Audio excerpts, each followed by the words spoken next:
পার্বত্য জেলার নৈসর্গিক সৌন্দর্যের প্রবেশদ্বার বান্দরবান।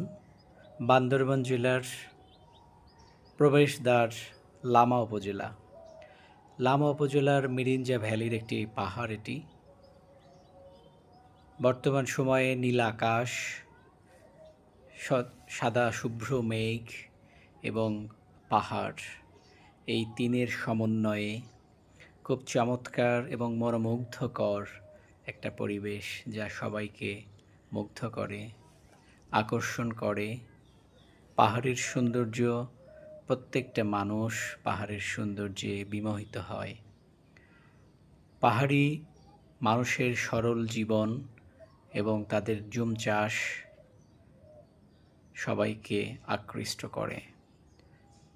সবাই চায় পাহাড়ি জুম ঘরে অন্তত 1 দিন 2 দিন থেকে এখানকার সৌন্দর্য অবলোকন করতে। আমি ঠিক সকালে যেতে পারিনি, সকালে যেতে পারলে ভালো হতো। এটা ঠিক দুপুর টাইম। সকালে, দুপুরে, বিকালে সবসময় পাহাড় তার সৌন্দর্য বদলায় এবং এক এক সময় এক এক রূপ ধারণ